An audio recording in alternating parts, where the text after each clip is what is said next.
¿Vale? Tengo también el honor de presentar al ingeniero José Díaz Abraham, que es nuestro presidente de la Junta de Honor de este Consejo Directivo. Muchísimas gracias.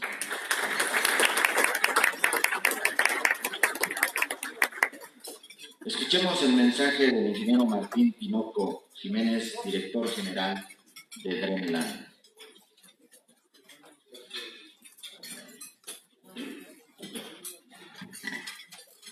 Muchas gracias a todos. ¿Qué tal? Muy buenos días.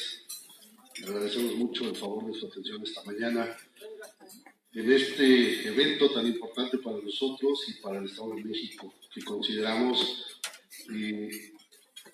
comprende parte de la obligación que nos compete a los fabricantes y distribuidores de nuevas tecnologías en temas hidráulicos, que sin duda se ha convertido y seguirá siendo la parte más importante del desarrollo de cualquier nación. Agradezco a la mesa del presidio el favor de permitirnos este micrófono, esta audiencia, a la concurrencia que hoy nos acompaña. Veo grandes personalidades que están esta mañana. Muchísimas gracias a cada uno de ustedes. Y bueno, pues sin más que esto, los invito a conocer estas conferencias de los señores ingenieros que esta mañana nos convocamos para que nos den a conocer perfectamente bien sus acciones a seguir en las tecnologías que cada uno de ellos sigue.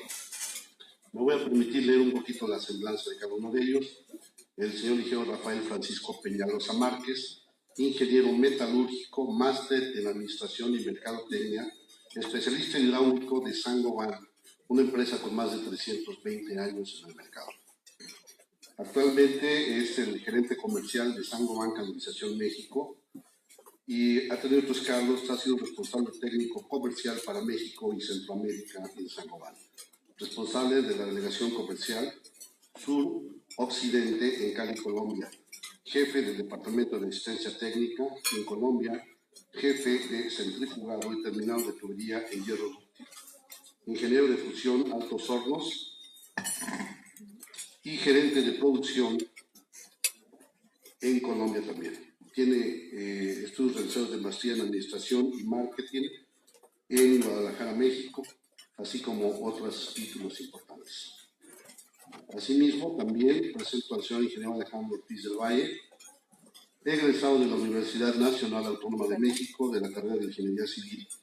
Inició su carrera profesional en el Departamento de Estudios y Proyectos de la CONAGUA como revisor de proyectos ejecutivos municipales de agua potable y alcantarillado. En 2011 participó en la creación del proyecto de la norma del drenaje pluvial urbano con agua, con especial énfasis en drenaje urbano sostenible. Y asimismo, sin más preámbulo, paso el micrófono a los ponentes. Les suplico su atención y todas las preguntas que sean necesarias y pertinentes al respecto. Muchísimas gracias. Muy buenas noches.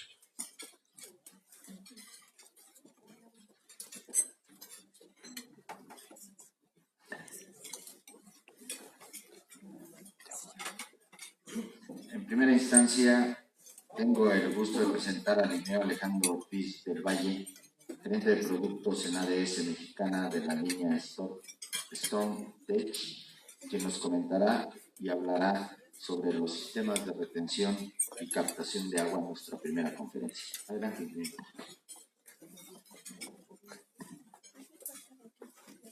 Muchas gracias.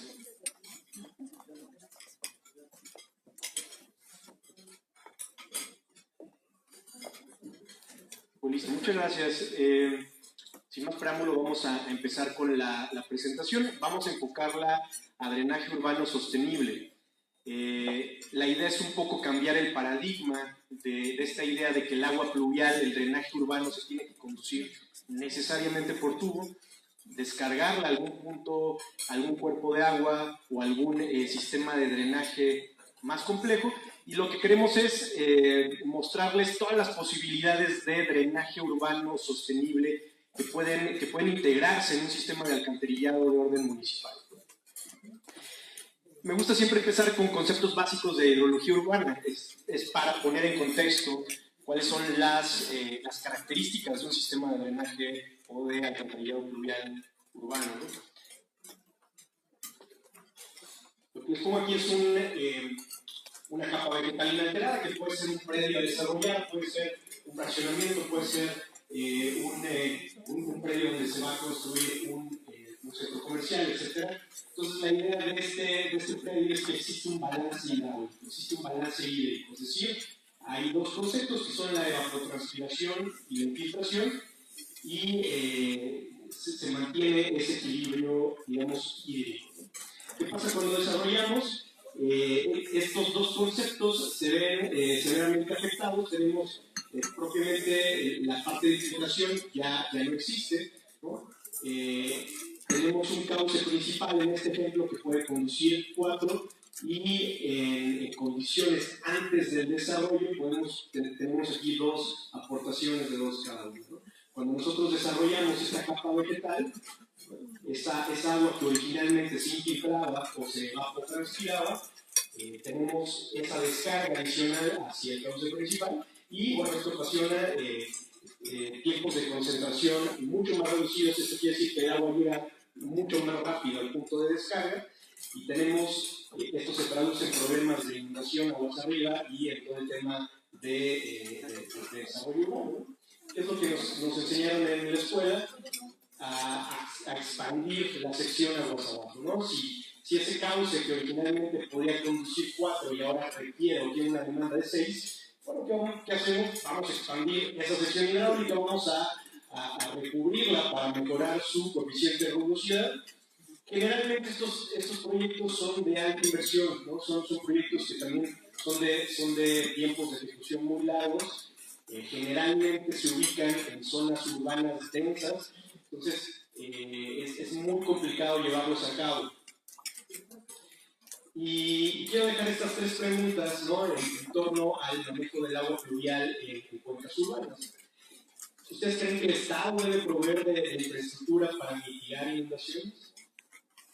La respuesta es sí, incluso está en la Constitución, ¿no? El Estado debe salvaguardar la seguridad de la población. Pero ahora bien, ¿en qué proporción creen ustedes que es responsable el Estado? Es decir, ¿creen que se debe compartir esa responsabilidad de la creación de infraestructura municipal con el desarrollador? Eso quiero ponerlo a discusión. En torno a estas 3 preguntas, la semana pasada estuvimos en ANEAS. Precisamente una de las cuestiones fue la nueva ley de aguas nacionales que se pretende armar con todos estos foros ciudadanos, y muy claramente los organismos y los organizadores decían que la inversión para proyectos de infraestructura de drenaje y agua potable no solo va a disminuir, sino que la tendencia es a desaparecer, ¿no? Poco a poco se van a ir conformando estas asociaciones público-privadas para el desarrollo de infraestructura municipal. Entonces, eso es un poco en torno a estas preguntas, ¿no? Y aquí quiero poner un caso muy específico, es un caso de estudio del estado de Querétaro. Aquí en este polígono vemos 2 colectores fluviales que se pretenden rehabilitar a cargo del ayuntamiento municipal. El costo estimado es de 250 millones de pesos, que incluye la rehabilitación de los propios colectores, ¿no?, aumentar la sección hidráulica, adquirir algunos terrenos para poder disponer de las descargas de esos fluviales, ¿no? Pero ¿qué pasa cuando vemos este polígono? Existen algunos desarrollos que tienden ahí, por ejemplo, vemos algún fraccionamiento que está por construirse, vemos algunos parques industriales. ¿Qué pasa si estos amigos les obligamos de alguna forma a manejar sus escurrimientos fluviales antes de que descarguen hacia la infraestructura municipal? Si nos ponemos a hacer este análisis, podemos disminuir la inversión hasta en un 55%. Entonces, hay que analizar si el Estado, para la factibilidad de desarrollo, pide la creación de infraestructura para que cada desarrollador maneje sus aguas fluviales al interior de sus predios. Podemos tener un mejor manejo de la inversión pública, ¿no? tenemos una referencia inmediata, que es la legislatura de Jalisco, ¿no? Desde 2013 se hizo una reforma a la ley de aguas estatales, en donde toda ocupación que genere superficies impermeables tiene que tener un dispositivo o un medio de control de agua pluvial. Esto es para no afectar la infraestructura existente, ¿no? Para no saturarla. Le llaman propiamente el impacto hidrológico cero, que en esencia es mantener las condiciones hidrológicas previas al desarrollo, ¿no? Un poco lo que veíamos al inicio. Aquí, en términos hidrológicos, es mantener, digamos, el hidrograma base o el hidrograma de las condiciones naturales del sitio, ¿no? Y el volumen que resulte de esa diferencia es el volumen que tenemos que manejar en nuestro predio. Ya sea hacerlo a través de reuso, de infiltración, de detención, ya el desarrollador, conforme a sus análisis costo-beneficio, podrá determinar qué tipo de infraestructura debe generar en su desarrollo. Y la idea de esta presentación es precisamente darles ideas de cuáles son los dispositivos o las técnicas de manejo de agua pluvial sostenible que puede incluir un desarrollador en sus proyectos, ¿no? Estamos hablando de 3 directrices principales. Una es la infiltración superficial o profunda. Número 2 es la regulación o la detención de ese volumen de agua pluvial. Y número 3, el aprovechamiento. Pongo en último lugar el aprovechamiento porque sí es una forma muy buena de manejar su agua pluvial, pero implica ya costos elevados en torno a la potabilización, por ejemplo, o al tratamiento específico para poder disponer de esa agua para usos potables o no potables, ¿no? Entonces, digamos que en la escala costo-beneficio, el aprovechamiento quedaría en la última. Y vamos a empezar con algunas técnicas de drenaje sostenible. Siempre me gusta mencionar el tema de techos verdes porque queda la pregunta, ¿por qué los techos verdes es un método de drenaje pluvial? Si recordamos las primeras diapositivas, el techo verde trata de emular o de simular la capa vegetal inalterada previa al desarrollo. Entonces, esa capa vegetal en nuestro techo va a poder devolver todo el agua que capta la techumbre, va a poderla devolver al ambiente por efecto de la transpiración.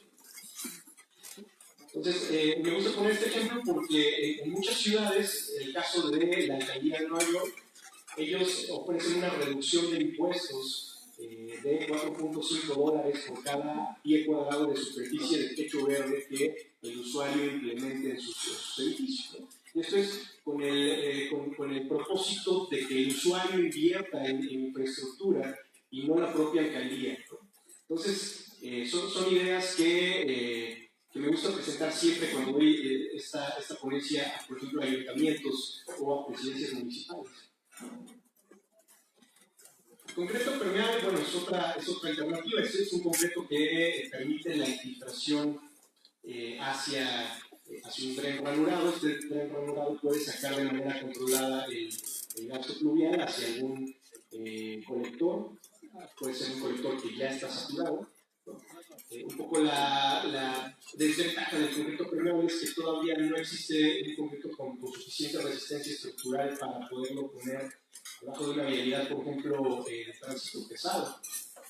Y todavía son tecnologías caras que toca evaluar ahí. Este es uno de los grandes favoritos de los ayuntamientos o de las presidencias municipales, los terrenos inundables, que son terrenos que simplemente disponemos para evitar nuestros problemas. Y es un muy buen método porque no necesitas más que terreno.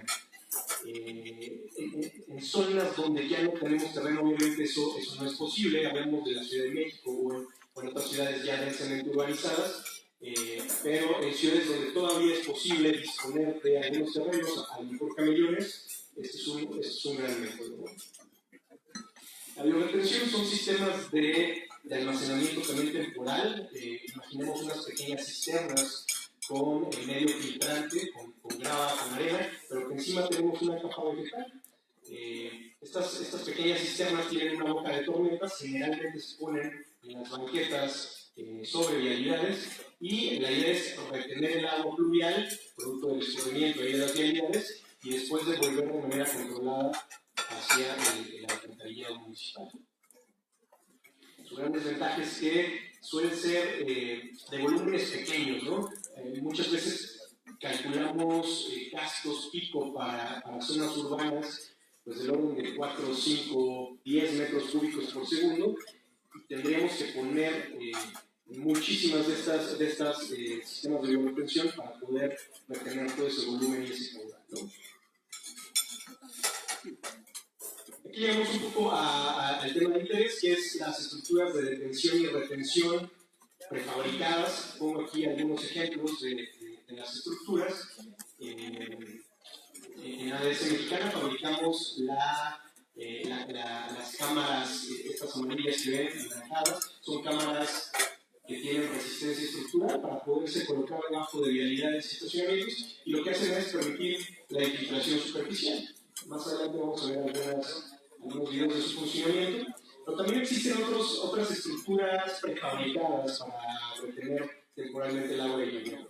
A lo mejor les ha tocado utilizar estas secciones de concreto prefabricadas. Son secciones en esencia muy buenas porque pueden utilizar el 100% del volumen interior del prefabricado, ¿no?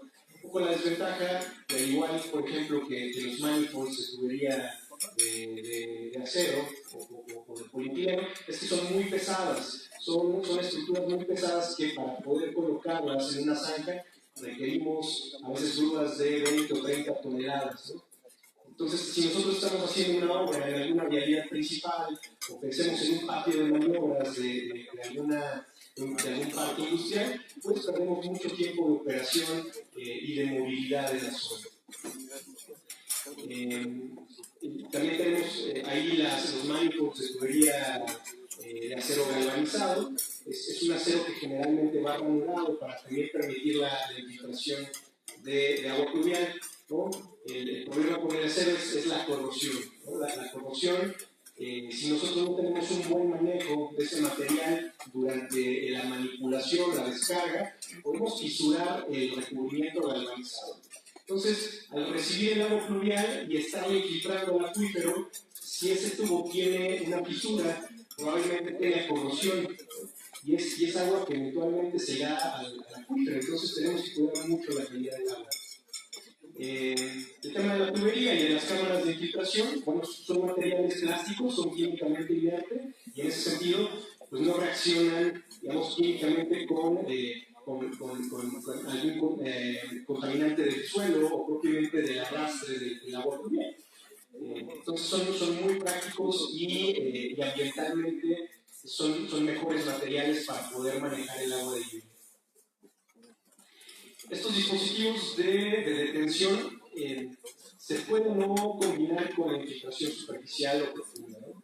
La infiltración profunda o la idea de estos sistemas de detención es poder reducir el caudal de descarga, poder tener este almacenamiento temporal para recibir ese del descubrimiento pluvial y después descargar de manera controlada. Muchas veces no tenemos a dónde enviar ese escurrimiento fluvial. A veces tenemos opción de enviarlo o devolverlo al mismo colector fluvial con un caudal más bajito, pero me he encontrado proyectos donde ni siquiera existe una red de drenaje o de alcantarillado combinado fluvial. Entonces, en esos proyectos necesitamos buscarle una salida al agua adicional. Y una opción es hacerlo a través de la infiltración profunda, ¿no? Con pozos de absorción que lleguen directamente al acuífero. Para esto sí hay una norma, existe una norma que es la norma 15 de Conagua. Esa norma te obliga a darle un tratamiento al escurrimiento fluvial para no inyectar agua, con contaminantes. Finalmente es agua que nos vamos a tomar en un futuro, ¿no? Un poco para resumir, este esquema idealizado de una ciudad, de una parte urbana, nos dice dónde sí o dónde es mejor colocar estos sistemas de manejo de agua de lluvia. Digamos que aguas arriba, donde tenemos a lo mejor parques urbanos, es mejor tener retención a cielo abierto, tener a lo mejor lagunas de retención que vayan captando el escurrimiento de las ciudades, y vayan dándole tiempo al drenaje urbano más abajo para no saturarlo de golpe, ¿no? También arriba podemos pensar en los sistemas de detención o retención modulares que vimos en los prefabricados. Aguas abajo, a lo mejor pensar también en techos verdes, pensar en reforestación, pensar en aprovechamiento del agua de lluvia. Pero este es un esquema muy general de cómo sí y dónde aplicar los sistemas de manejo modular, ¿no? Un poco también a manera de beneficio económico, podemos hacer esta comparativa. En este caso tenemos aquí dos redes de alcantarillado, uno pluvial y uno sanitario. Generalmente la de pluvial en un desarrollo es mucho más grande, ¿no? Calculamos nosotros esa red de alcantarillado para un gasto instantáneo máximo, ¿no? Y generalmente son diámetros grandes, claro, debe corresponder al área de captación. Pero ¿qué pasa si esa red de alcantarillado pluvial de nuestro desarrollo, en vez de dimensionarla para un gasto máximo instantáneo, la dimensionamos para un caudal que a nosotros nos convenga, que a nosotros nos favorezca, ¿no? Eso lo podemos hacer con la ayuda de los sistemas de retención, ¿no? Lo que podemos es dimensionar un volumen de almacenamiento temporal para descargar de manera controlada nuestra red de alcantarillado, ¿no? Entonces, esta red nosotros la vamos a poder dimensionar a gusto, con los diámetros más manejables, con diámetros a lo mejor de entre 30 y 42 pulgadas que pueden ser fácilmente manipulables en obra, que pueden tener una obra civil manejable también, y esto se puede hacer con sistemas de retención aguas arriba, ¿no? En este sentido, les quiero presentar muy rápido este proyecto. Es un proyecto de orden municipal que ejecutamos en la ciudad de León para mitigar problemas de inundación. Es el canal Timoteo Lozano, es un canal que corre de Bonito Oriente en la ciudad de León y cada año tiene problemas de inundación porque simple y sencillamente no tiene capacidad para poder conducir pues toda la precipitación que cae en la zona, ¿no? Esta es un poco la idea que tenía el alcalde para poder rehabilitar ese colector, que consistía en 3 acciones principales, ¿no? Número 1, la ampliación de la sección hidráulica. Número 2, el revestimiento de un tramo para favorecer ahí su coeficiente de rugosidad. Y número 3, una bóveda de concreto paralela a ese canal, que lo que va a hacer es ayudar a conducir mayor cantidad de agua. Cuando nosotros llegamos un poco tarde porque ya estaban las bases de licitación, estaba propiamente el proyecto ejecutivo armado, presentamos esta solución con drenaje sostenible. Esta solución, lejos de pensar en una ampliación hidráulica del canal, pensamos en mantenerla, ¿no? ¿Y cómo lo hicimos? Bueno, con retención aguas arriba, con sistemas de retención que pudieran manejar ese escurrimiento, que pudieran retenerlo temporalmente y que descargaran justo el caudal que puede conducir actualmente ese canal, ¿no? Aquí hay unos datos del canal, ¿no? Es una zona que aporta un caudal de 44.2 metros cúbicos por segundo para una capacidad de 8 del canal. Estamos hablando de 5 veces la capacidad del canal. Con este modelo de drenaje sostenible pudimos bajar las descargas, pudimos controlar las descargas para que en el punto último de descarga hacia el canal tuviéramos un caudal incluso por abajo de la capacidad de ese canal, ¿no? Estamos hablando de 7.9 metros cúbicos por segundo. Entonces, esto le gustó mucho al alcalde porque en contraste con el otro proyecto de ampliación de la sección hidráulica, tenían que esperar a construir el 100% del proyecto para tener visibilidad de la eficiencia de su obra, ¿no? Para decir, resolvimos el problema de inundación. Y con este proyecto, desde el primer sistema de retención que tú instales, que tú ejecutes, vas a poder ver algún porcentaje de la mitigación de inundación en la zona.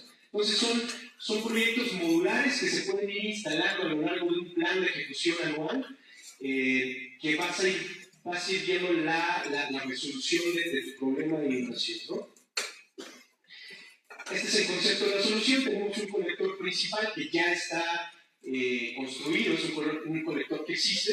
La idea es derivar hacia los sistemas de retención con ayuda de una estructura de concreto, un muro vertedor, almacenar temporalmente y permitir la infiltración al acuífero, y después devolver de manera controlada hacia el mismo colector principal, ¿no? Este tubo nosotros lo vamos a dimensionar para el caudal que nosotros queramos, ¿no? Se estrangula, tenemos aquí un pequeño taponamiento hidráulico para que solo salga la cantidad de agua que puede manejar nuestro colector y nuestro canal. Entonces, la sumatoria de todos los sistemas de retención da como resultado la capacidad a través del canal. Y esto, lo contundente, cuando mostramos ese costo-beneficio, la solución convencional tenía un costo original de 580 millones de pesos contra 480 de drenaje sostenible. Además de que no se iba a afectar la movilidad de propiamente la vialidad principal durante la ejecución de la obra. Este es el testimonial que generamos a partir de ese proyecto.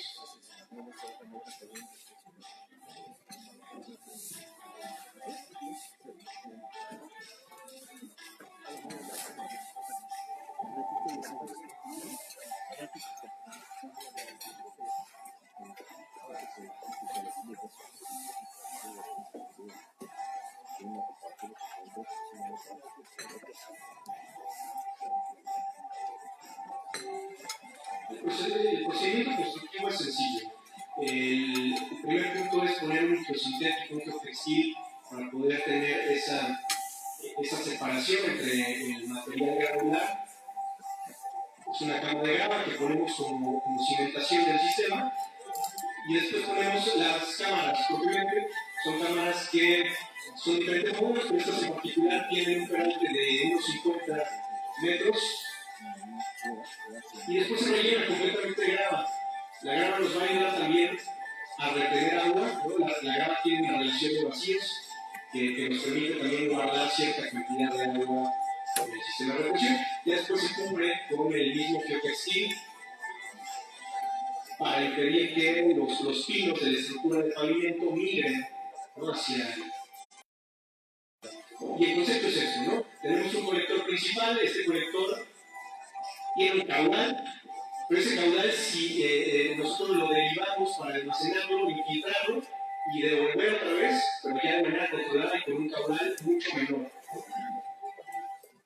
Entonces, esto, pero sumado a todos los sistemas de retención aguas arriba, pues resultó mucho mejor que la ampliación de la sección, ¿no? Este es otro testimonial muy breve que también vamos a mostrar. Es un proyecto de retención para un centro comercial. Y la ciudad de León, aunque no de manera oficial, pero ya restringe los nuevos desarrollos en sus descargas pluviales, ¿no? La razón es que ya no tienen capacidad sus colectores. Entonces, este desarrollo comercial tenía originalmente proyectado un tanque de tormentas de concreto armado.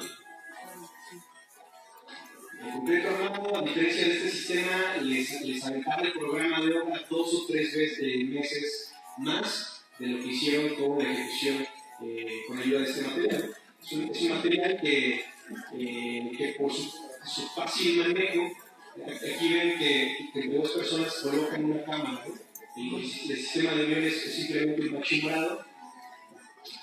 Y la ejecución total duró aproximadamente 3 semanas y media, contra 2 meses y medio de un tanque de concreto reforzado.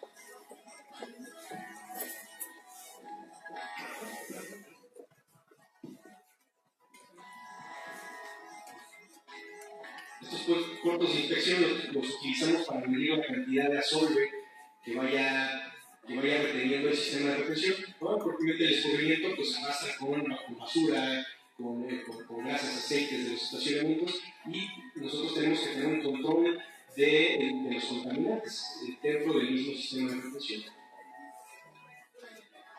Entonces, el concepto es el mismo, tenemos un caudal máximo instantáneo, almacenamos temporalmente y sacamos de manera controlada. La siguiente parte de la presentación es más enfocada a diseño. Más bien me gustaría destinar estos minutos para preguntas que tengan relativas al sistema de producción.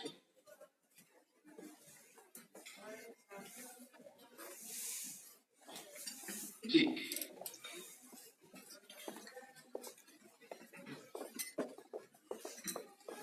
Sí, una pregunta. Y que pusieron ahí algunos registros donde se ve qué cantidad de azufre antes me refiero a cómo se limpieza o sí, correcto. Bueno, aquí en este sistema podemos visualizar mejor. La primera hilera la aislamos completamente del resto de las hileras. Y la razón es porque en esa primera hilera es donde vamos a recibir la mayor carga contaminante, ¿no? Este primer pozo de visita con un vertedor de concreto al interior, porque ese vertedor nos va a ayudar a derivar las primeras lluvias, ¿no? La teoría nos dice que las primeras lluvias arrastran con la primera pulgada de lluvia de contaminantes. Ahorita las que vimos, el testimonial de León, por ejemplo, tiene ya un nivel de asolve de aproximadamente unos 10 milímetros. Es un sistema que se instaló antes de la temporada de lluvias de este año. Pasaron todas las lluvias y ahorita en la medición que pudimos hacer tiene un tirante aproximadamente de 10 milímetros de sodio. No es mucho, consideramos que puede aguantar el próximo año, pero sí lo recomendable es que el mantenimiento se haga por lo menos.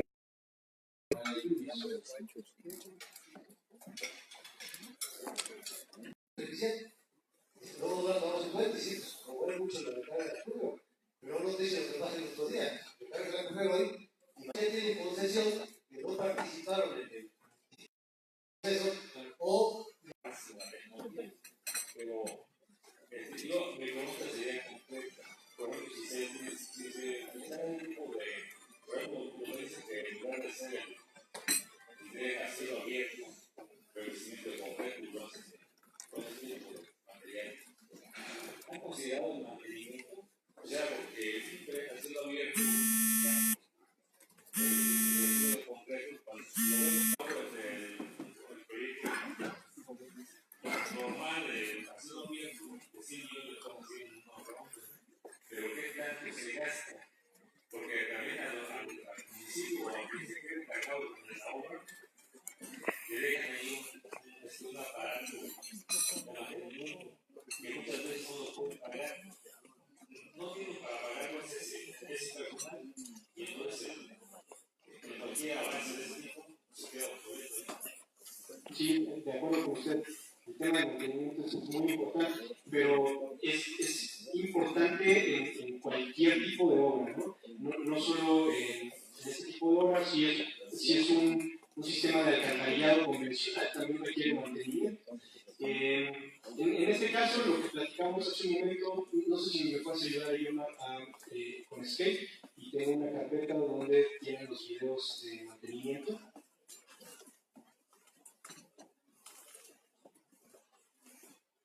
Se llama Maintenance.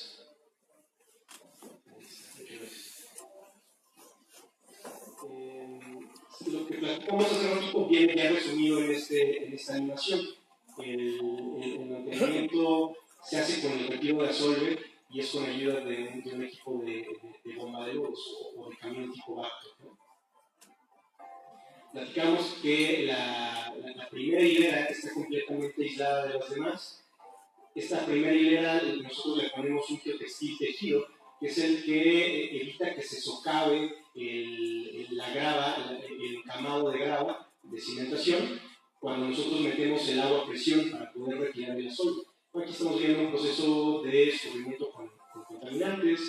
Se van a esta primera hilera de cámaras y en primer lugar se tiene que hacer una inspección.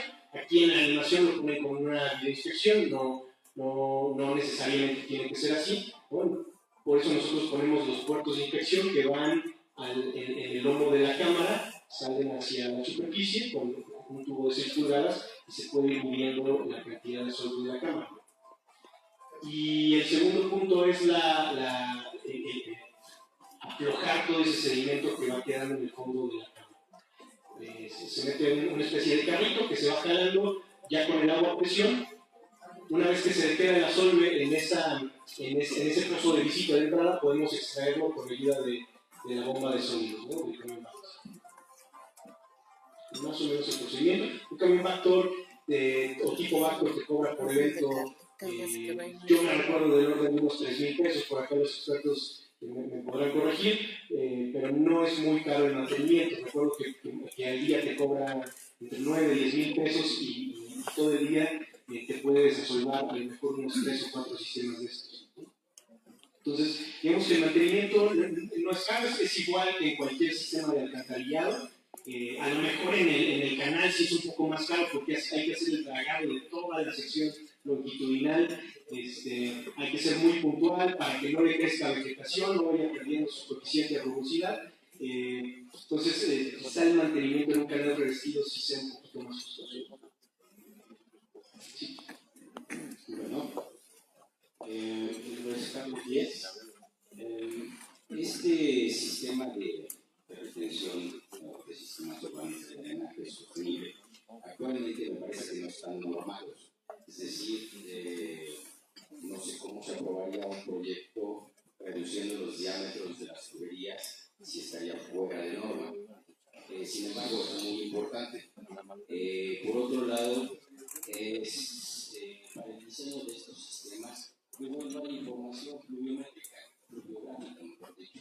Entonces, ahí ya hay un nivel de incertidumbre muy grande. Y por otro lado, el cambio climático. Entonces, creo que esta infraestructura debería estar orientada sobre todo a ese nivel de incertidumbre y cambio climático y garantizando que se cumpla la norma para el dimensionamiento de las redes actuales. De esta manera estaríamos protegidos ante el cambio climático y la falta de información adecuada. ¿Qué opinas al respecto? Sí, toda la razón, no están normados. Incluso en la norma de drenaje pluvial urbano que se estuvo generando en 2011, se trató de hacer una parte de drenaje sostenible con retención y filtración. Por algún motivo no avanzó esa norma, se quedó ahí un poco en el tintero, pero la idea es que los cambios se empiecen a ver de manera local.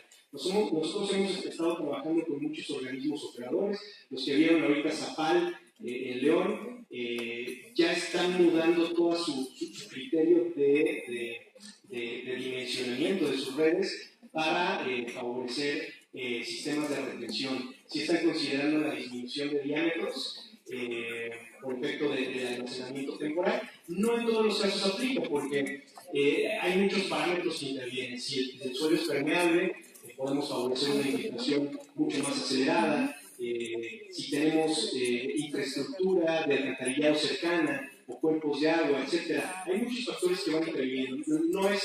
No creo que sea una regla general, es decir, vamos todos a dimensionar nuestras redes a la baja y meter sistemas de retención. Yo creo que se tiene que valorar cada caso por separado, ver dónde aplica y dónde no. Lo que sé, esto no es la panacea para todos los sistemas de alcantarillado. Es algo muy práctico que puede mejorar las condiciones de infraestructura existente, sobre todo la existente, porque la realidad es que nuestra tubería ya está obsoleta en dimensiones y en condiciones, ¿no? Entonces, creo que es un material que nos puede ayudar más a la rehabilitación, en eso coincido totalmente con usted, pero también empezar a cambiar este paradigma, ¿no? Creo que en desarrollos pequeños y medianos podemos empezar a hacer ese cambio, sobre todo en zonas alejadas donde la infraestructura no llega o no llega tan armada, ¿no? Como quisiéramos, pero eso, yo pienso que podemos empezar a hacer pequeños cambios, documentar sobre todo. La documentación de la implementación de estos sistemas nos va a ayudar mucho a generar testimoniales y casos de éxito y ver dónde sí y dónde no, y empezar a generarlos. Muchas gracias. Buenos días a todos. Gracias por compartir esa nueva tecnología.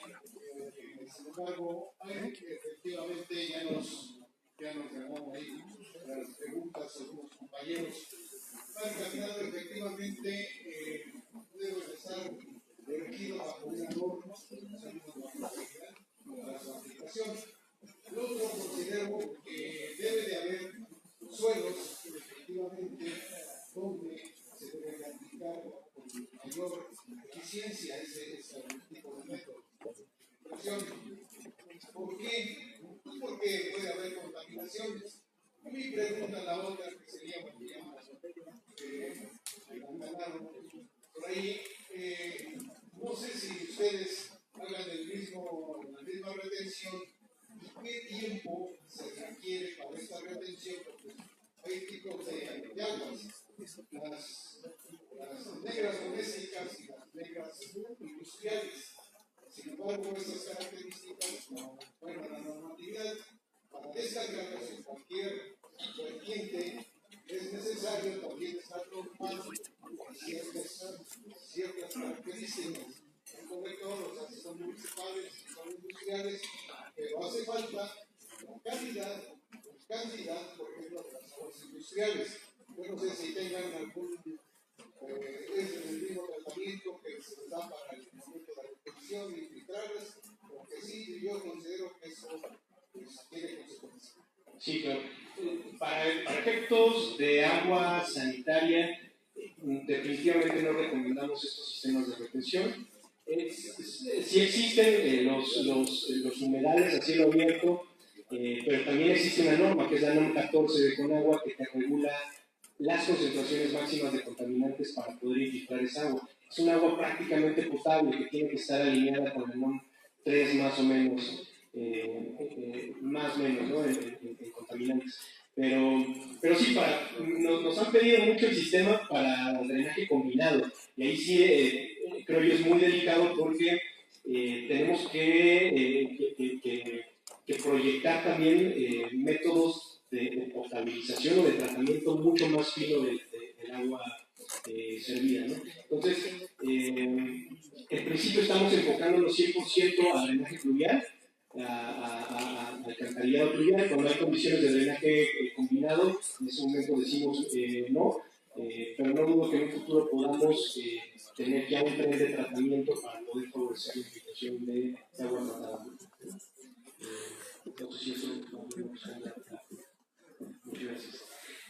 Pues listo, voy a dejar hasta aquí porque tenemos, estoy poniendo ya el tiempo de ponente. Entonces, por cuestiones de tiempo, voy a dar la palabra al ingeniero. Listo, muchas gracias a todos y cualquier cuestión, por favor, a través de mis amigos de gracias.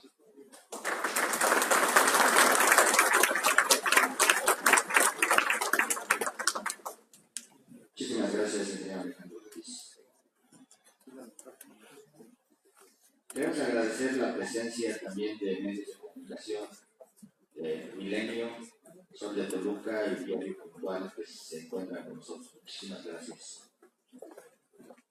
Para hablarnos acerca de tuberías de hierro y su aplicación, presento a ustedes al ingeniero Rafael Francisco Peñalosa Márquez, gerente comercial de Sangobay, Canalización México S.A.C.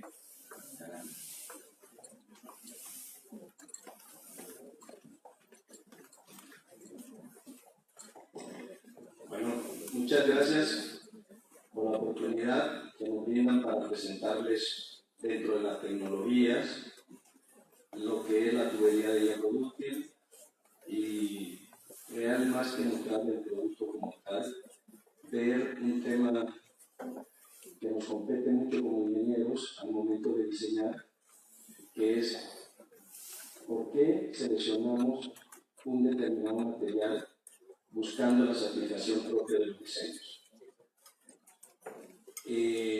Vengo de parte del Grupo Sangobay.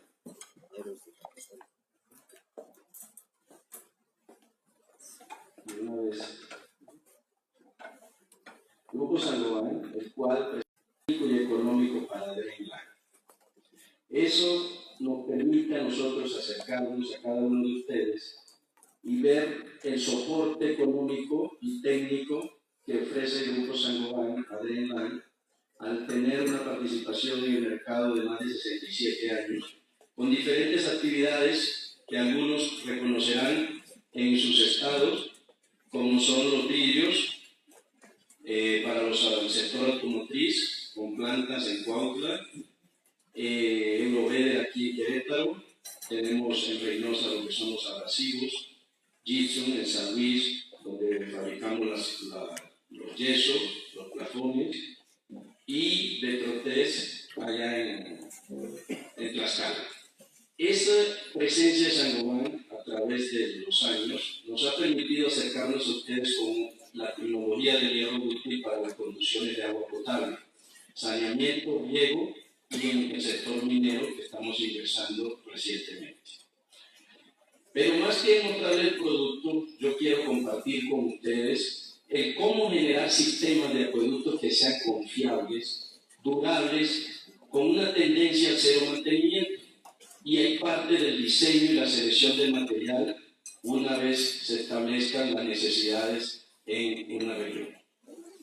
Vemos cómo los organismos, los proyectistas, todos los técnicos, siempre evaluamos dentro de las alternativas que tenemos en el mercado para buscar la mejor solución, que sea buena, bonita y barata, como decimos, pero que nos represente una seguridad a la inversión, inversiones que se hacen una vez cada 25 o 30 años y que nos permitan a nosotros dejar más que un legado, un sistema confiable y que no requiera tanto mantenimiento a futuro.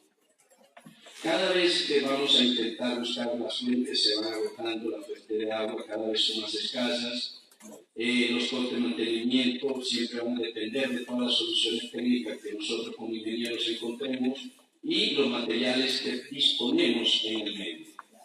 Entonces, en cualquiera una de las etapas de un sistema de conducción, o bien sea un acueducto, vemos que la importancia de poder tener un sistema totalmente integral para la operación nos va a permitir tener ciertas economías y cierta durabilidad para satisfacer las necesidades. Entonces, en una aducción, en una conducción, en una planta de tratamiento, en una distribución, en cualquiera de las etapas, siempre vamos a hacer uso de las tuberías que conocemos en el mercado y dependiendo de esas propiedades y características que tiene cada uno de ellos, nos permitan tener la mejor opción. Dejarles de antemano que los materiales que conocemos surgen de dos partes, que son los metálicos y los no metálicos.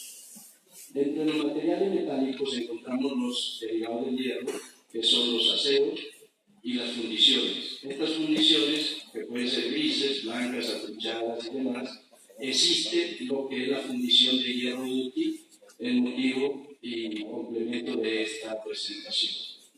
Dentro de esos materiales metálicos que conocemos y implementamos para el uso de los sistemas de acueducto, encontramos en menor escala algunos de los ferrosos, como usando el aluminio, quizás usan el cobre, y dentro de los materiales metálicos orgánicos encontramos los plásticos, ¿sí? Como PVC, polietileno y demás, y en los inorgánicos los concretos. Con esto, la naturaleza nos da la oportunidad de poder hacer uso de cada una de las características de los mismos para poder usarlos en redes de abastecimiento tanto de impulsión como gravedad, en las redes de saneamiento o drenaje sanitario o drenaje pluvial, como nos los explicaban anteriormente nuestros compañeros.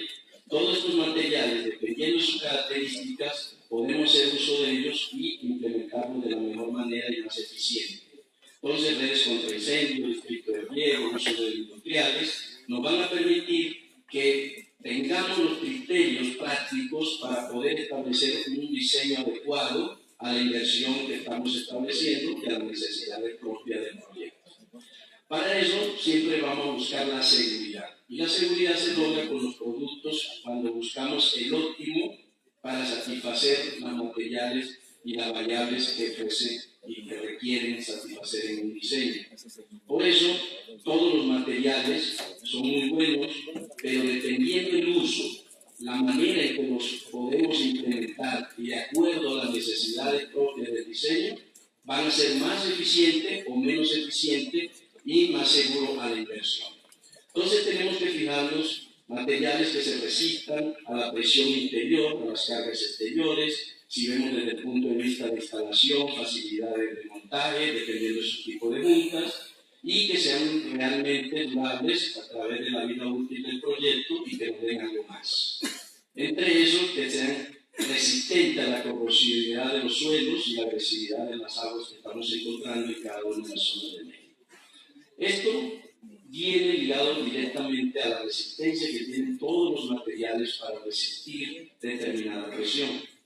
Entonces, si nos basamos en este aspecto de diseño, la resistencia final de todas las tuberías van a basar se basan en la pared del tubo.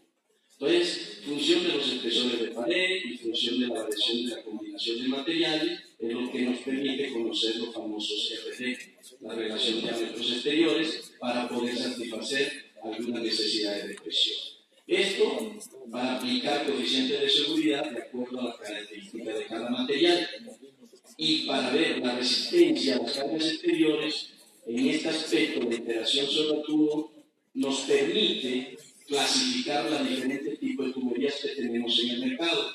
Cada vez que instalemos un tubo vamos a encontrar reacciones laterales que van a incidir sobre la superficie exterior del tubo, cargas exteriores, y se tiene que buscar el equilibrio para que pueda trabajar como sistema.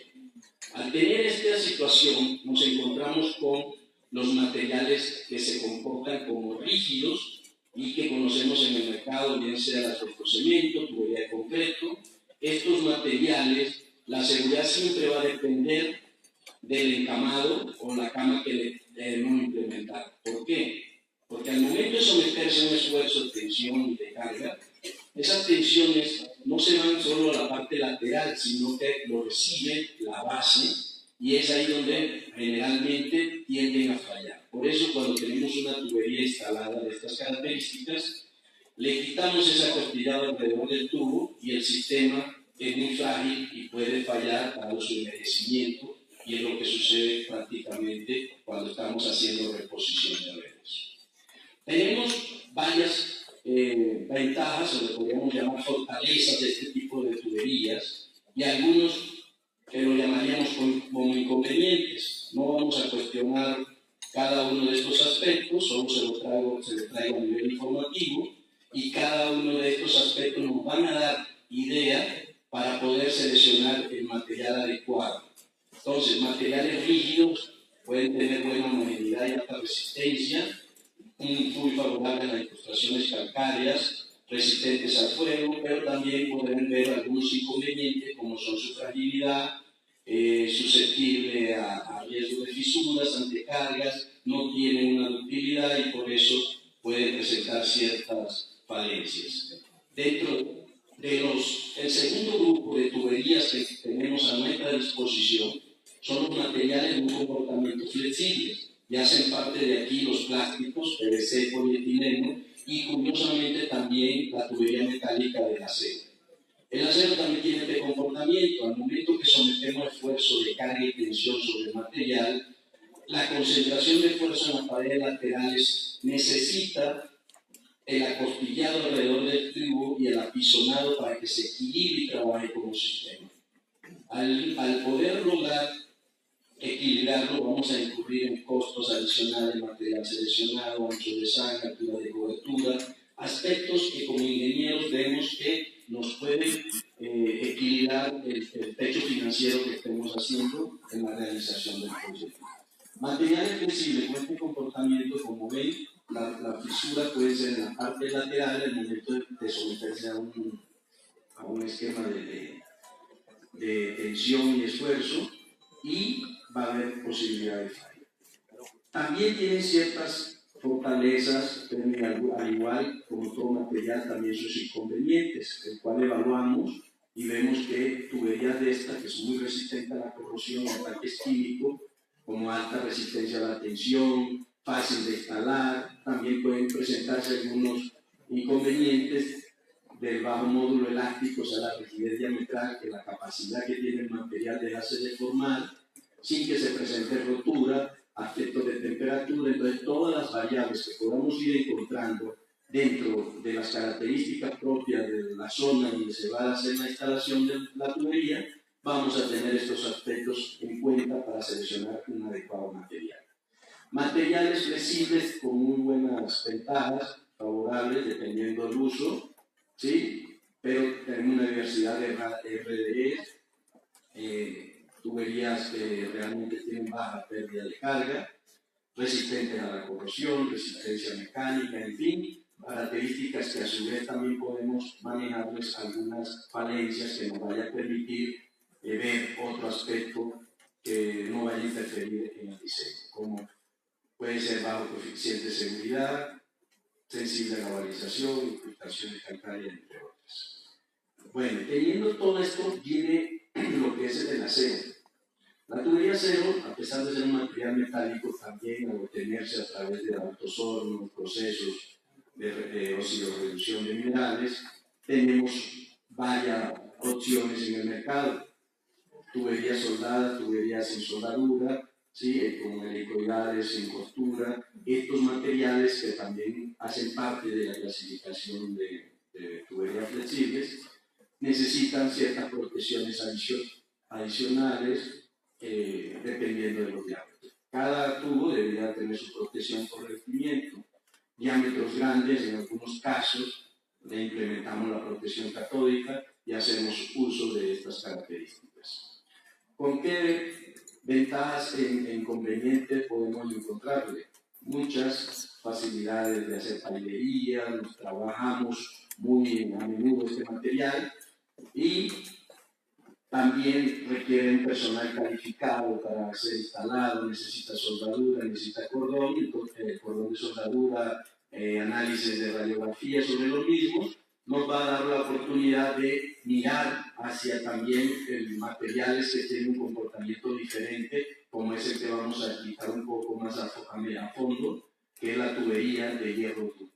Los tubos de semirrígidos hacen parte, los hierros fundido dúctil, de esta característica. Si observan cómo se deforma el material, se somete a un sistema de carga, el material tiene cierta memoria, deforma hasta 1/3 de su diámetro y es capaz de recuperar sus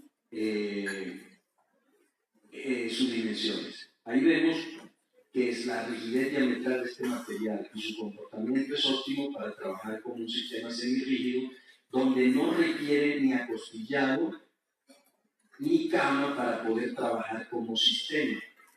El tubo de por sí hace ese equilibrio de la interacción suelo-tubo, dando mayor seguridad en el momento de ser instalado en una conducción. Entonces, la tubería de hierro dúctil, tenemos la oportunidad de interactuar con ellos. Al ingreso hay una tubería de 4 pulgadas, es un sistema de punta campana espiga, fácil de instalar con un empaque, y a la parte exterior de la sala tenemos una tubería de 72 pulgadas que se utilizó en un colector de Vallarta con un recubrimiento de cemento aluminoso, el cual nos puede profundizar un poco más una vez termine la práctica. Los tubos de hierro dúctil los manejamos como una alternativa en el mercado por sus características y sus grandes bondades que pueden ofrecer de durabilidad y tendencia a cero mantenimiento. Ya llevamos más de 450 kilómetros de tubería instalada en el país. Tenemos una presencia permanente de 13 años, a sabiendas de que hay materiales instalados de fundición en México con más de 100 años, y en el centro histórico de la Ciudad de México lo hemos evidenciado con tubería suministrada en 1910, época de Porfirio Díaz, y algunas de esas tuberías todavía las veíamos en estado manejable o funcionales. Mediante un comparativo integral, analizando el catálogo de conceptos, los costos unitarios y demás, podríamos tener un paralelo con respecto a los demás materiales y ver que esta alternativa le puede ser favorable en los proyectos que tengamos a disponibilidad de hacer la especificación y posterior construcción. Tener una tubería integral es muy importante en un sistema de acueducto. dado que manejar un solo material, tanto en tuberías, accesorios, piezas y demás, te da una particularidad de poder manejar mucho mejor el sistema, de poder hacer cualquier intervención, y esto lo permite la tubería de hierro dúctil. Otros materiales recurren al hierro fundido, gris, aquí en México lo denominamos FOFO, para poder satisfacer algunas falencias que podemos encontrar en otros tipos de materiales y proyectar una vida útil y una durabilidad del sistema mayor. Con esto mostramos que la tubería, al ser un sistema campana-espiga, permite una facilidad de instalación, ofreciendo un mayor rendimiento con respecto a otro tipo de puntas que se encuentran en el mercado, y vemos que técnicamente puede ser un sistema muy económico y muy fácil de implementar. Ofrecer un excelente comportamiento ante eventos sísmicos es una de sus bondades, y sobre todo en la zona México, en las zonas sísmicas, tenemos instalada mucha tubería en Tuxtla Gutiérrez, ya con eventos y episodios donde la tubería ha tenido un excelente comportamiento y podemos recuperar cualquier inversión a largo plazo. Inconvenientes, existen muy pocos que se pueden evidenciar en el mercado, pero la corrosión. Al ser un material metálico, su tendencia es a oxidarse y posteriormente a generar la corrosión. Sin embargo, se toma una previsión de recubrimiento y revestimientos tanto al interior como al exterior para hacer de estas falencias una fortaleza del producto. Los pesos, en algunos casos se considera como un inconveniente, en otros terminan siendo favorables al poder utilizarse la maquinaria al 100% y es relativo en este caso. Los revestimientos sí son importantes porque permiten garantizar, ampliar la vida útil de los materiales metálicos, y por eso se implementan tanto al interior y al exterior, el cual les voy a explicar más adelante. Accesorios. El accesorio sí es una gran debilidad. Hoy en día lo hacemos una fortaleza. Saint-Gobain vio la limitante de tener líneas seguras, pero accesorios disponibles de forma inmediata era difícil por la importación, y logramos crear una fábrica en Guadalajara que tenemos la disponibilidad de fabricar cualquier tipo de accesorio para la tubería de hierro dúctil y para otros materiales, favoreciendo el mercado en sistemas de conducción. Esto para mostrarles a ustedes que tienen un sistema a disponibilidad, y con la colaboración de Dayland podemos ampliar en cualquiera de los proyectos que estemos manejando o en las instituciones de los que estén presentes, dándoles mayor conocimiento del producto e información requerida para poder diseñar bajo estos aspectos. La tubería de hierro dúctil realmente es un sistema no nuevo, pero en México la presencia del asbestocemento durante muchos años, que también era antes partícipe Saint-Gobain, permitió como llegar de forma lenta y nos permite tener ahora la oportunidad de tener tuberías para el abastecimiento de agua potable, tuberías para saneamiento, como el caso del colector de Vallarta, donde teníamos cierta bondad y cierta ventaja con respecto a otros materiales, al ser un material fácil de limpiar.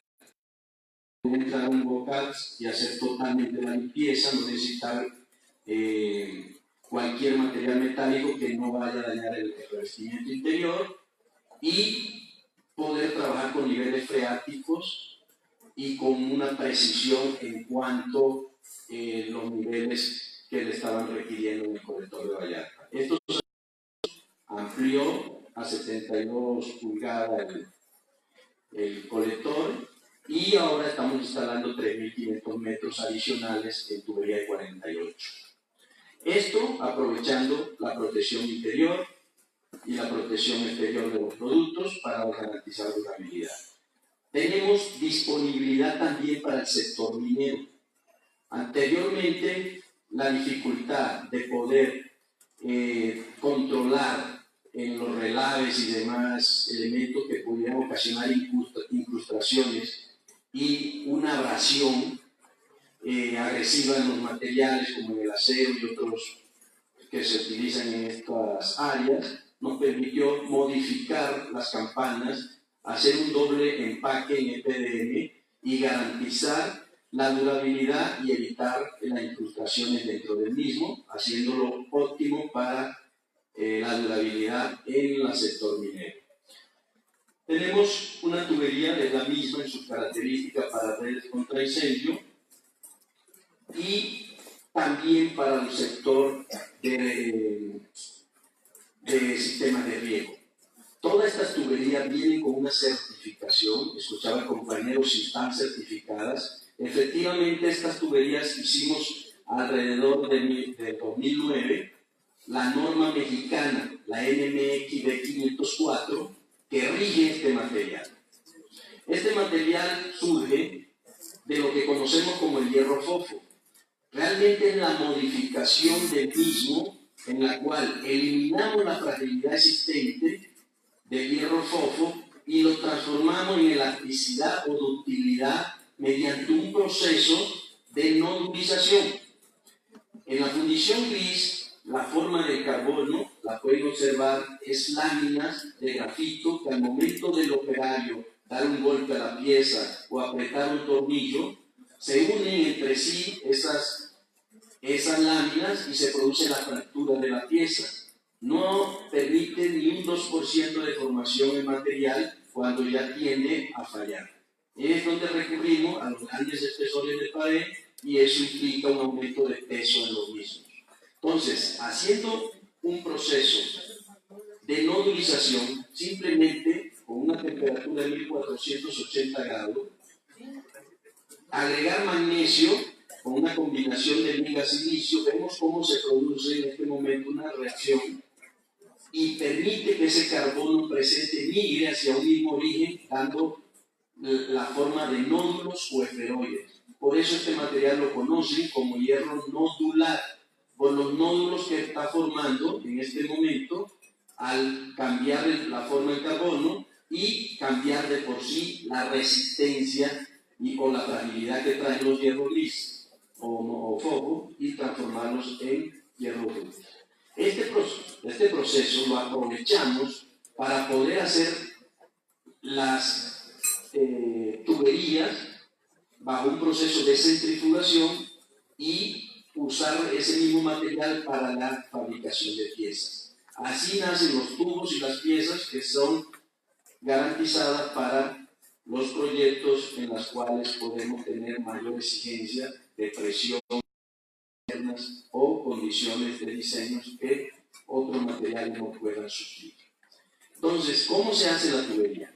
Realmente aprovechamos la fuerza metálico, vertimos el hierro líquido y esa fuerza centrífuga permite una adherencia hacia la pared del molde, conformando el tubo 100% sin costura.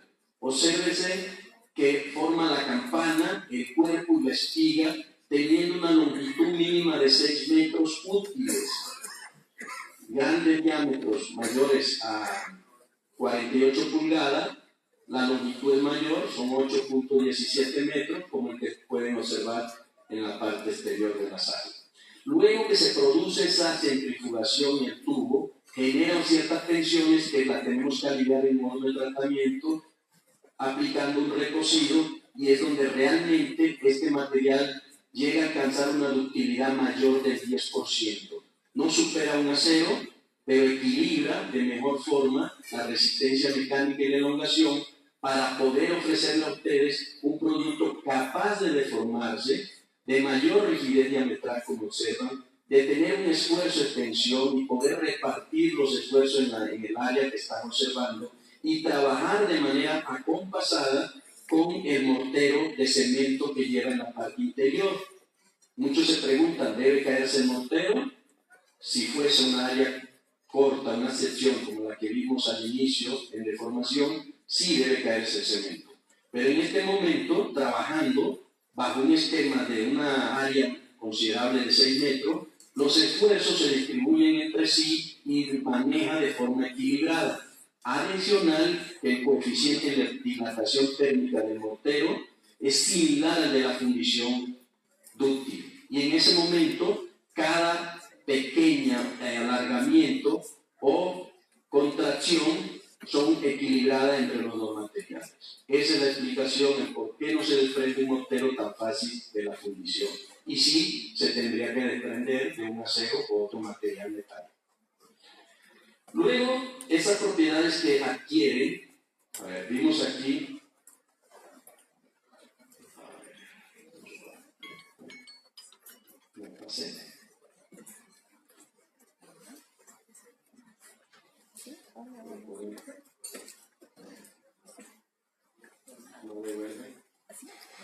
antes, por favor, me regresas a la... Antes. Un poco. Más atrás. Más. Ok. Después que vemos ese equilibrio de propiedades son las siguientes. Una dureza moderada, menos de 180 millas, normalmente menor de 230 dice la norma, pero el alargamiento entre 14%, una resistencia de 450 megapascales y una resistencia y una electricidad promedio es lo que nos permite que este material tenga el comportamiento que acabaron de observar. Pero la seguridad de las tuberías no solo es el material y el tubo como tal, sino las juntas. Es donde realmente vienen a fallar todos los sistemas y por lo tanto es donde mayor cuidado debemos tener en todos los materiales. El tubo de hierro dúctil tiene un sistema de junta automática en un elastómero de PDM que su diseño le permite trabajar ante esfuerzos de tensiones, esfuerzos axiales, movimientos, sin que se presente fuga en la junta. Ahí vemos un ensayo a 15 kilos de presión, donde vemos los movimientos que la junta puede asumir de acuerdo al diámetro, y es el material idóneo para trabajar en zonas donde se producen ciertos asentamientos y ciertos socavamientos que nos permitan recuperar la zona afectada. En el caso de Ciudad de México estamos instalando por la Valle Xochimilco, y esos problemas de cambio constante de tubería por estos factores se van a ver minimizados al poder obtener un comportamiento a largos años con ese asentamiento y posterior la posible reparación inmediata del mismo. Entonces vemos que poco a poco las fortalezas que podemos ir pensando en dónde y de qué manera los podemos seguir utilizando. Este sistema no interesa el sentido de flujo. Puede trabajar aguas abajo, aguas arriba. Si vemos en el punto donde ingresa el agua, el recorrido es el mismo. Tiene el diseño ideal para trabajar a mayor área de contacto, mayor y en mayor presión, nos va a dar mayor seguridad y mayor hermeticidad en la junta. De por sí, el tubo es estanco, ofrece cantidad y van a encontrar en los folletos las dimensiones y la desviación permisible de cada uno de estos diámetros, obteniendo cierto beneficio al eliminar posibles accesorios, codos y demás, y cada aspecto nos va dando la oportunidad de ingresar a evaluar un catálogo de conceptos y buscar que entre dentro del techo financiero del proyecto. Luego, para disponibilidad de ciertos momentos de mayor exigencia, se tienen otros tipos de juntas como el tipo acerrojado, tanto interno como externo, para evitar de pronto algún desplazamiento axial, una tubería que puede trabajar en aéreo y grandes pendientes, y que nos va a permitir tener 100% soluciones con el mismo material. Elementos cuidados, juntas mecánicas, en fin, es todo lo que realmente puede tener el sistema de unión. Los revestimientos, que es la base importante de la durabilidad y la vida útil del mismo. Se tiene un revestimiento exterior con zinc metálico electrodepositado. Este zinc permite tener una protección galvánica. Es lo que conocemos en los tubos de acero en fierro galvanizado, y este fenómeno es una interacción entre el zinc y el hierro que permite tener una autocicatrización ante un fenómeno de corrosión. Tener ese recubrimiento en la parte exterior y ese recubrimiento en la parte interior del mortero cemento trae ciertos beneficios para la conducción del agua y la resistencia a la agresividad de los suelos. Internamente se centrifuga cemento tipo Portland o Altorno, como lo observan.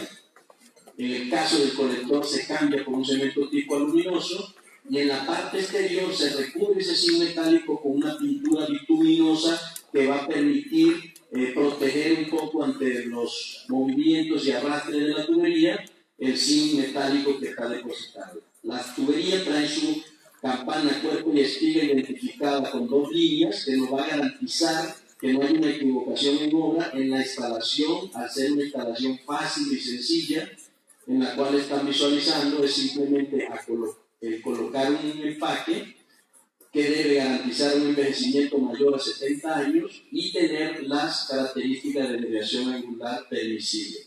Para terminar, ahí vemos que el sentido de flujo, el agua, aguas abajo, aguas arriba, hace un recorrido en la junta y nos va a permitir tener cierta garantía de hermeticidad al 100%. Tuberías que pueden trabajar desde 1 kilo hasta 100 kilos de presión, sin riesgo y sin necesidad de soldaduras, sin necesidad de termofusión, sin necesidad de otro tipo de amarres o adaptaciones para que funcione como sistema. Ya certificación, como escuché al ingeniero, efectivamente se tienen los certificados de la NOM 0, cumplimiento de la NOM 001 con agua 2011, cumplimiento de la norma mexicana D504 y cumplimiento con normas internacionales como la ISO 2531, 09 y todos los sistemas de alimentariedad que puedan exigirse a través de organismos internacionales. Teniendo toda esta certificación, es lo que le presentamos como tubo, pero me dirán, de nada sirve el tubo si no se tiene un complemento de piezas adecuadas para poder hacer su correcta instalación y su durabilidad. Poseemos en Guadalajara una fábrica donde podemos tener la línea de campana, todos los elementos que podemos necesitar en un sistema de conducción, como son codos de 90, 45, 22 y 11. Aquí no usamos grados intermedios, dado que la desviación angular nos permite fácilmente adaptarnos a los requerimientos de desviaciones que requiere la obra. Reducciones de un diámetro mayor a un diámetro menor, campana de derivación brida y uniones o manguitos de reparación como conocemos en las líneas de otros materiales. Realmente es un sistema fácil, su forma de instalar es similar a un PVC, su forma de manejar las piezas son similares, lo cual facilita al usuario y al operador tener líneas seguras y manejables a largo plazo. Estas mismas piezas para el mercado en México hemos adaptado todos los elementos bridados con las normas americanas, similares sin alejarnos de las normas internacionales. Tenemos la norma que permite tener similitud en los barrenados, ¿sí? Y el número de barrenos y dimensiones de todos los elementos bridados. Por eso las mismas piezas se condicionan y se pueden interactuar en hacer interconexiones con los otros materiales. Como complemento de las líneas tenemos las válvulas compuestas, reguladoras locales, válvulas de aire, como ven, es totalmente una línea integral con el mismo material de hierro dúctil.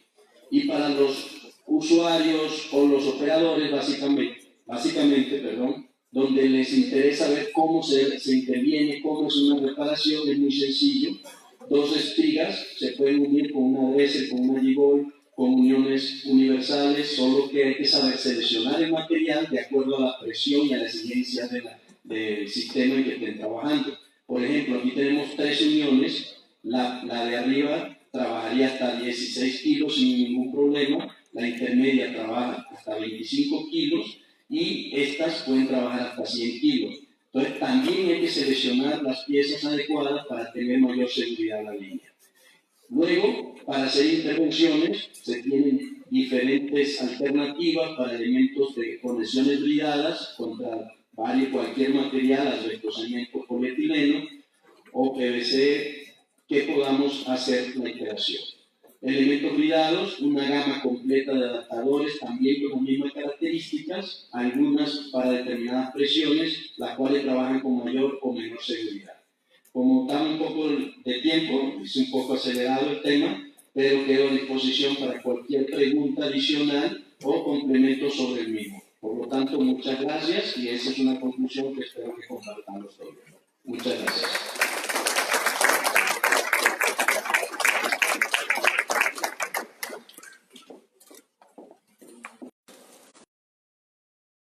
Un poco de plástico o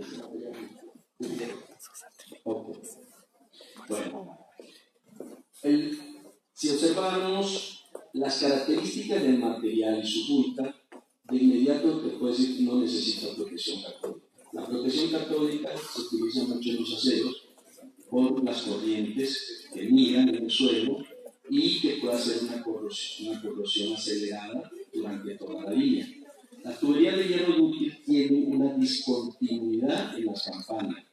Al instalarse no hay contacto metal-metal, por lo tanto no hay continuidad eléctrica. Si hay una incidencia de este tipo, puede ser una corrosión puntual, mas no generalizada. Entonces se toman previsiones de evaluar la resistividad del suelo, si tiene 2500 ohmios, y el pH del mismo, para ver si esta corrosión es agresiva y supera la protección del zinc metálico que le estamos adicionando. Entonces, cuando ocurre eso, nosotros participamos y aplicamos una malla polietileno adicional que va a inhibir la penetración de la corriente y va a tener una tubería sana. Entonces, una de las grandes ventajas es que no requieres protección catódica en ninguna de las instancias con usar este tipo de tubería. ¿Vale?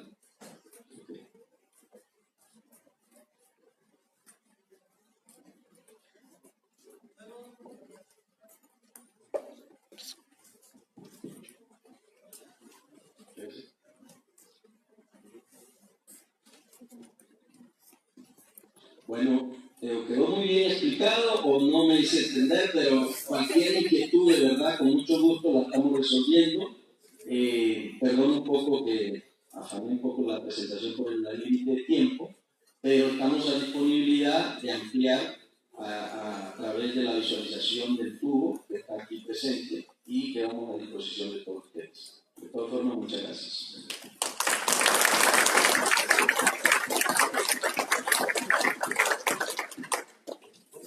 De parte de nuestro presidente, el señor Raúl, una disculpa, se tuvo que retirar, pero está con nosotros nuestro vicepresidente técnico del Consejo, el ingeniero José Ramón Hernández.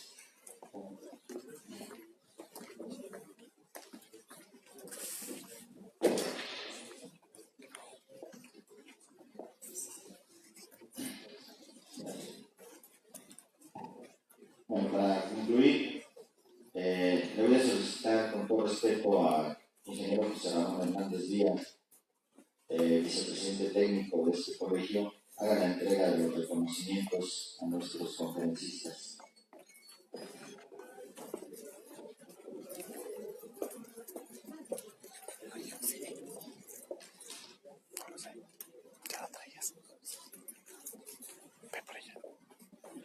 Buenos días. El Colegio de Ingenieros Civiles del Estado de México, a través de su centro de capacitación profesional, otorga el presente reconocimiento al ingeniero Alejandro Ortiz de Valle por la participación permanente en la conferencia de sistemas de información y captación de agua.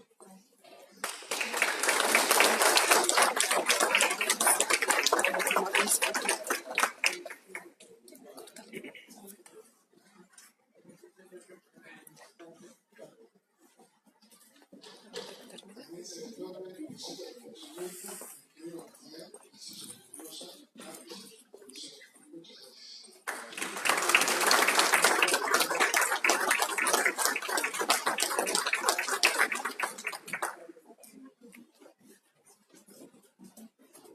Muchísimas gracias, ingeniero. Antes de despedirnos, aunque ya fueron algunos, quisiera yo hacerles una atenta invitación para el próximo día 6 de diciembre. En forma inicial va a haber 2 eventos. El primero, a las 12 del día, le vamos a dar un reconocimiento a nuestro primer presidente de este colegio, el ingeniero Antonio Yurieta Valdés, por supuesto. No menos importante, y ahora ya para que se diviertan, ese mismo día ya están a la venta los boletos para la cena baile, ahí con la señora Pati. Los invitamos a todos para que vengan a divertirse y que vengan a festejar este fin de año con todos nosotros. Pues muchísimas gracias. El Colegio de Ingenieros Civiles les agradece su presencia en estas conferencias y muchísimas gracias, que pasen un excelente día. Muchísimas gracias, ingenieros.